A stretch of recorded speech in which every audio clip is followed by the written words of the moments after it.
Rich Herrera on News Radio WRVA. WRVA news time is 7:34. You're listening to Richmond's Morning News with me, Rich Herrera. Thank you so much for joining us. So, a lot's being talked about here in the Commonwealth. We are the internet capital of the world, yet we're fighting with our data center industry.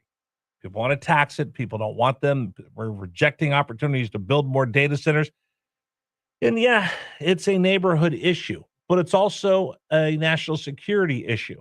Right now, we are in a space race, really, with China on who is going to have the dominance when it comes to AI. This is the next industrial revolution. Whoever comes out on top is going to have an advantage over the rest of the world for the next century.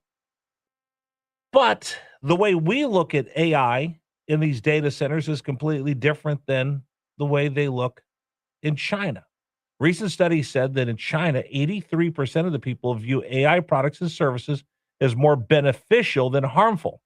In the United States, only 39% of us share that view. Stark contrast. I embrace AI.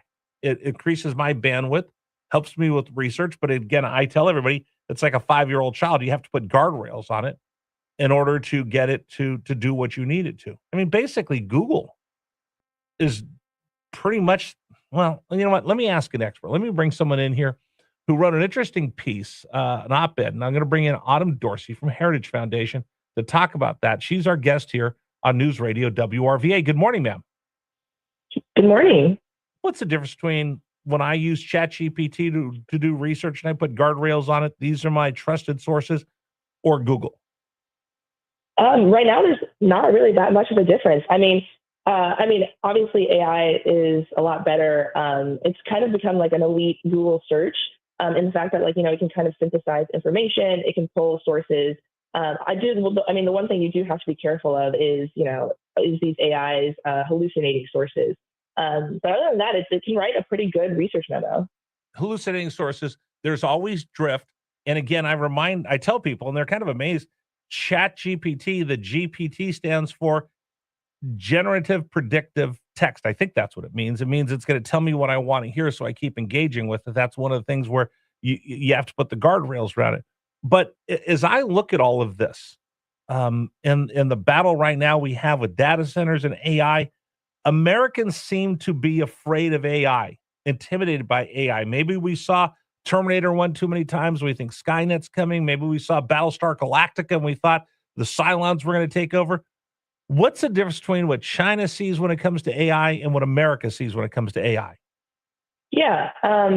With China, they can mandate adoption. They have a central planning sort of system, while in the U.S., we really value democracy. And so we don't have sort of this like top-down mandate to have AI integrated in everything. And I think the difference is also that I think we're just taking some time to actually see the benefits, I think, diffuse within the American public. Obviously there's the benefit of productivity, but a lot of the benefits are like in science and scientific breakthroughs. And if you're like a normal American, you're not going to, interact with that on every day of your life. I think that's where we're kind of seeing the differences. Also, like China has a lot better AI applications than we do. And so they've kind of focused more on how do we use AI in different ways, while we've focused a lot on what are our frontier model capabilities. So here's the rub, though. I'm in my late 50s, and I'm a kind of a technology nerd. I'm not an innovator, but I'm a very early adapter. So I've embraced AI.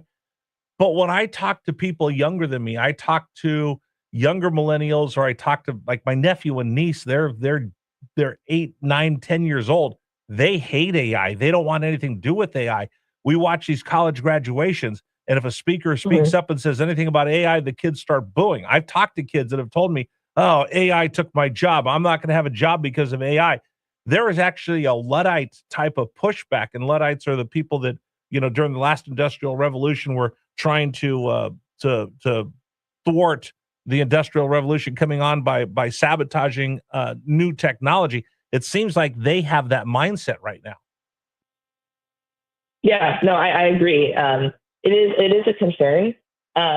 I think part of what we're going to kind of see is that there is going to be a transition phase of, what jobs can be automated by AI. But I also am very optimistic that there will be new jobs that are created from this revolutionary technology. I mean, if we look at like the age of the internet, no one had the job of social media manager before the internet. And so I am very optimistic that we're going to see new jobs. But I mean, it makes sense right now when, especially if you're a college grad trying to get an entry level job right now. I mean, the job market is already hard enough, let alone having, AI be able to take some of those tasks that would normally go to lower entry or to people just coming out. Dorsey joining us right now from the Heritage Foundation as we talk about America's reluctance to embrace AI.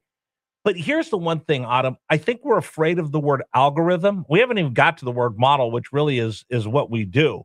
But you get to the word algorithm and nobody knows what it is. It's this big spooky box somewhere that decides what we see, what we don't see. We see how the algorithms have affected our social media feeds. I'll tell you this, not long ago, I was job hunting and the algorithms would not get my resume to the right people. And there are jobs where people are like, hey, Rich, you should apply for this job. Applied for the job. I said, hey, did you get my resume? No. Turned out that the algorithm of the AI never pushed me through to the hiring manager. And they're like, sorry, if you can't get through the AI algorithm, we can't consider you. People are afraid of that because nobody knows exactly who's controlling what. Is this secret little box somewhere that's affecting our lives? Yeah. I mean, it is. I mean, algorithms are really just, a set of calculations or math. But it is, can be a concern when, you are job hunting and like your resume can't even get past, the first sort of pass. I mean, and maybe that goes into like what sort of guardrails we should have or what sort of guardrails we shouldn't have. Yeah. Well, that's where I wanted to go because that's a big part of what your article was that I thought was very fascinating. I wanted to bring you on. Guardrails. We didn't put any guardrails on social media. And now you look at X. I use it, although I don't want to because after a while it just becomes depressing. You look at Instagram and the harm that it's had on Americans. You look at Facebook and how it's really kind of made people turn on each other. We didn't put the guardrails on social media and we see our worst instincts come out. People would like to put the guardrails on AI, but if we do that, do we fall behind the Chinese? Do we limit the Industrial Revolution by putting governors on there that other people aren't? I mean, where do you see this, the need for guardrails to keep us from our own worst interests, yet allowing AI and in winning this space race with China? Yeah, I think guardrails are actually like really necessary to win. I think their studies show that if people don't trust the technology, that they're much less likely to use it. And I think we're seeing that very saliently. I think we do actually need some sort of guardrails, whether that be like having safety thresholds, whether that be some sort of child protection for these things. Like we do need some sort of guardrails so that the American people feel like that their concerns are being addressed. And then in that are able to like actually use it. I mean, there's no point to having, the best frontier models if no one's going to use them. Where are you? I mean, how much do you trust AI? Someone who studied this.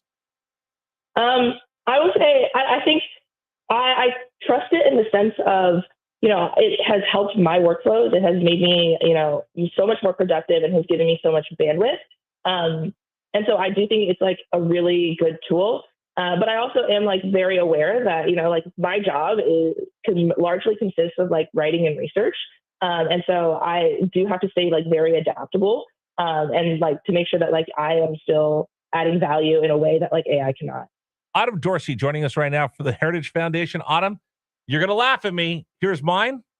Trust but verify. I feel like Ronald Reagan when it comes to AI. I trust it, but I verify it. And probably every 4 or 5 minutes, I type in the prompt, don't drift, and reminding it, don't just tell me what you think I want to hear. Actually give me the answers that I'm looking for. Mm-hmm. I think that's a great way to do it. Yeah. Okay. Last thing. I think this is what really scares people the most is that I hope that Americans will have benevolent feelings and ambitions when it comes to AI, but I don't trust other people from other places. I don't trust the Chinese. There's going to be some hacker somewhere that doesn't have mankind's best interest. And that's what scares me with AI. It's become so powerful. It has this opportunity. It's kind of scary out there. And that little algorithm, that little box that I don't know where it is, I don't know who's programming it. I don't know what they're putting into it. And are they going to put things in that align with me and my values and American culture? Or are they going to put things in there that could bring us to our knees? Yeah. I mean, I think the frontier labs really do care about safety and are really thinking about, we don't want, someone to be able to build a biological weapon from these models. And so they do actually take pretty good steps to make sure that these models can be released in a way that, like, if a foreign national decided that they were going to try to do something that was not aligned with, the U.S.'s priorities, trying to commit some act of terrorism, that would be very difficult to do. There are a couple other things that, Congress can institute to really make that safer. But I do think the labs actually take a lot of steps to make sure that these models can be released in a way that doesn't, incentivize foreign nationals to do crazy things. 30 seconds. Do I have those same kind of guardrails from people that are developing this in Europe or Asia or other parts of the world that aren't going to have that same American value? Yes, I think it depends on what models, right? I mean, U.S. models clearly have the guardrails. I think European models most likely do. It's kind of yet to be seen what Chinese models are going to do. Wow, it's a strange new world from when I went watching Star Trek as a kid and thought it was cool that they could talk to their computer. I can actually do that now.